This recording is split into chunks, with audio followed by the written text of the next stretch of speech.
Hello and welcome students, Gyanjyoti coaching সেন্টারের পক্ষ থেকে তোমাদের সকলকে আরো একবার স্বাগত। আমি ইয়াসমিন, আমি তোমাদের ইউনিভার্সিটির আন্ডারে এডুকেশন সাবজেক্টটি নিয়েই তোমাদেরকে পড়ানোর গাইড করার চেষ্টা করছি। আশা করছি অল্প কিছু হলেও তোমরা আমার থেকে শিখতে পারছো। তোমাদের এবছরের সেকেন্ড সেমিস্টারে যে সমস্ত সিলেবাস তোমাদেরকে প্রোভাইড করা হয়েছে তার প্রত্যেকটি টপিক কিন্তু আমি যতটা সম্ভব সহজ ভাষায় সম্ভব হয় তোমাদের সামনে কিন্তু উপস্থাপন করার চেষ্টা করছি, এবং আশা করছি তোমরাও ততটাই সহজভাবে সেই জিনিসগুলোকে অ্যাকসেপ্ট করছো। আচ্ছা, তোমাদেরকে একটুখানি আমি ছোট্ট একটা ইনফরমেশন দিয়ে রাখি। তোমরা যারা ক্যামেরার ওপাশ থেকে দেখছো এবং চাইছো যে এই জ্ঞানজ্যোতি কোচিং সেন্টারের সাথে জুড়ে থাকবে, আমাদের সাথে যুক্ত হবে, আমাদের কাছে পড়বে, এবং তোমাদের জানা নেই যে তার জন্য কি করতে হবে, তার জন্য খুব ইজি একটা কাজ করতে হবে। কর্নারে তোমরা দুটো নাম্বার দেখতে পাচ্ছ। এই নাম্বার দুটি হলো আমাদের জ্ঞানজ্যোতি কোচিং সেন্টারের হেল্পলাইন নাম্বার। নাম্বার দুটি হলো 6295916282, 7076398606। এই দুটি নাম্বারের মধ্যে যে কোনো একটি নাম্বারে কল করবে। কল করে তোমার যে সাবজেক্টসগুলো রয়েছে সেটা নিয়ে আমাদের সাথে তোমরা যুক্ত হয়ে যেতে পারবে। দেখো, কোর্স ফিটা আমি একটু বলে রাখি। কোর্স ফি কিন্তু বেসিক্যালি আমাদের 999 টাকা থাকে, কিন্তু তোমাদের জন্য সেই কোর্স ফি একেবারে 999 থেকে কিন্তু 99-এ নিয়ে আসা হয়েছে, ঠিক আছে? এবং এই সুন্দর একটা সুবর্ণ সুযোগ বলতে পারো তোমাদের জন্য। এবং এটা কিন্তু এই যে এপ্রিল মাস যেটা আমাদের চলছে, এপ্রিল মাস পর্যন্ত সীমিত আছে।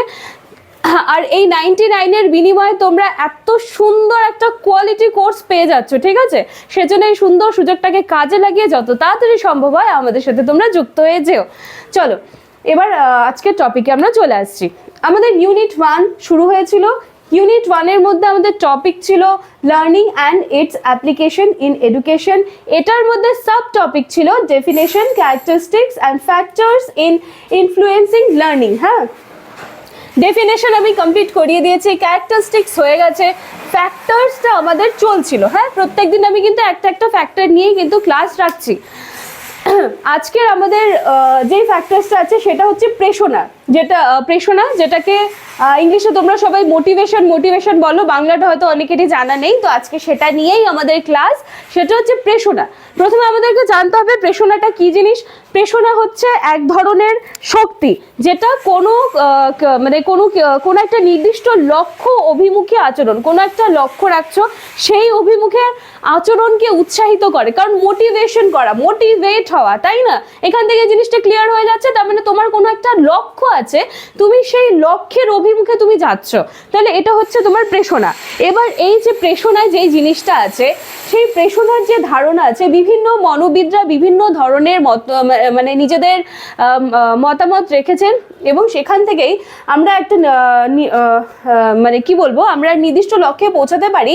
এই যে প্রেষণার যে ধারণাটা, হ্যাঁ, প্রেষণার যে কনসেপ্টটা, সেটাকে কিন্তু আবার দুটা ভাগে ভাগ করা যেতে পারে, বা দু ধরনের ধারণা এরকম বলতে পারো। দেখো, একটা হচ্ছে কি চাহিদা, আর আরেকটা হচ্ছে তাড়না। এই প্রেষণার যে ধারণা, সেটার উপর নির্ভর করে কিন্তু প্রেষণাকে দুরকম ভাবে আমরা বলতে পারি। একটা হচ্ছে চাহিদা বা নিড, আর একটা হচ্ছে তাড়না বা ড্রাইভ। এবার চাহিদাটা কি জিনিস এবং তাড়নাটা কি জিনিস এটা তোমাদেরকে জানতে হবে।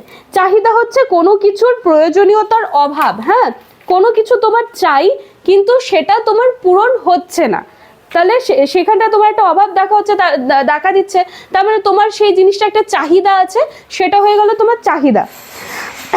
এবার আরেক পাশে থাকছে হচ্ছে তাড়না। তাড়না হচ্ছে এক ধরনের উত্তেজনা যা চাহিদার থেকে তৈরি হচ্ছে। হ্যাঁ, চাহিদার থেকে কিন্তু কি তৈরি হয়ে যাচ্ছে? তাড়না। তার মানে কোনো একটা কিছুর অভাব যখন তুমি অনুভব করবে, তোমার তখন সেই জিনিসটা চাই, সেখান থেকে হয়ে যাচ্ছে তোমার চাহিদা। এবং তাড়না আবার কি হয়ে যাচ্ছে? এই চাহিদার থেকেই কিন্তু তৈরি হচ্ছে। এই যে দুটা ধারণা আছে, এই দুটা ধারণার উপরে ভিত্তি করে কিন্তু আবার একটা মোটিভেশন সাইকেলের কথা বলা হয়েছে। হ্যাঁ, আমি এখানে মোটিভেশন সাইকেলটা একটুখানি করেছি। দেখো, এখানে আছে হচ্ছে চাহিদা। চাহিদার থেকে কি হচ্ছে? আমাদের তাড়না আসছে।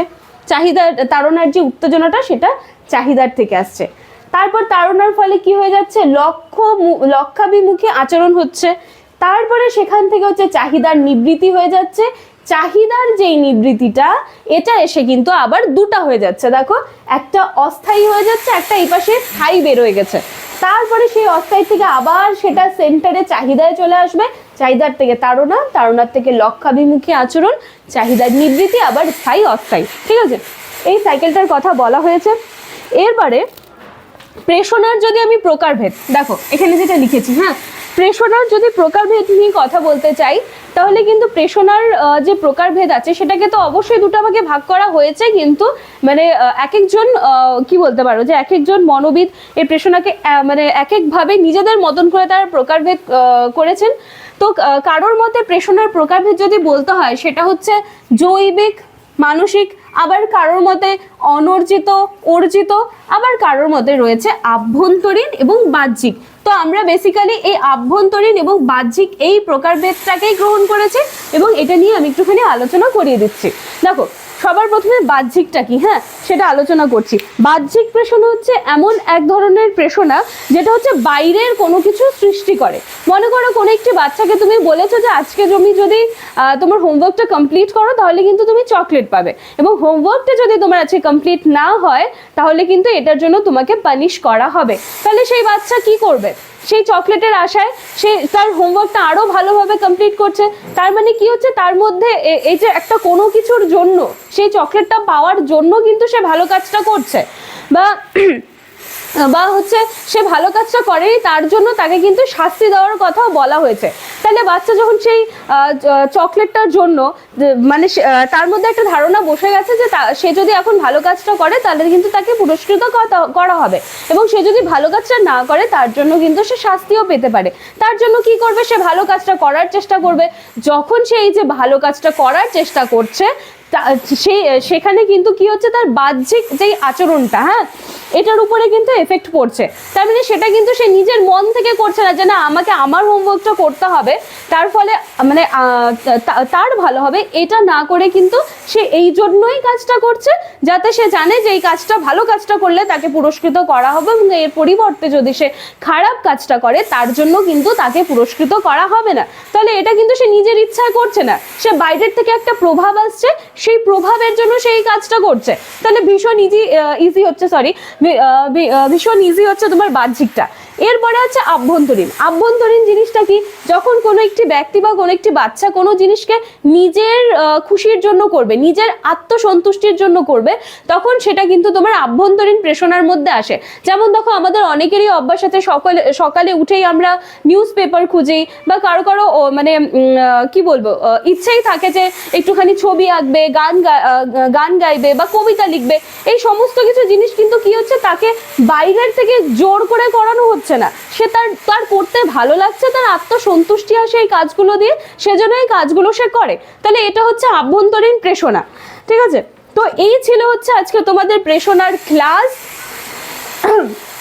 যেখানে প্রেষণা হচ্ছে একটা শক্তি যেটা সবসময় কি করে, যে একটা লক্ষ্য রাখবে এবং সেই লক্ষ্যটাকে নির্দিষ্ট রেখে সেই লক্ষ্যের অভিমুখে কাজ করতে থাকবে।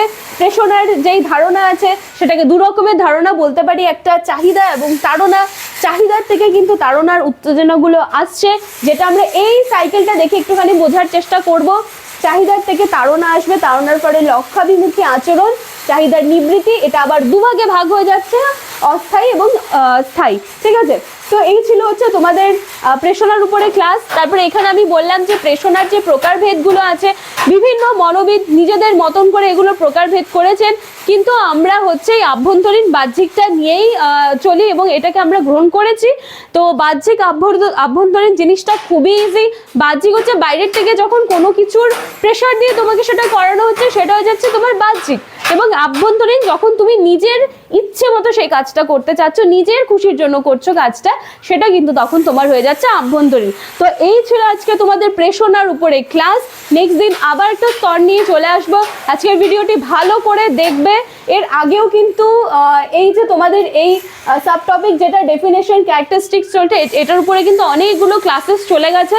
পুরো ভিডিওটা ভালো করে দেখবে, আগের দিনের ক্লাসগুলো দেখে এসে এটা দেখবে আরো খুব সুন্দরভাবে বুঝতে পারছো।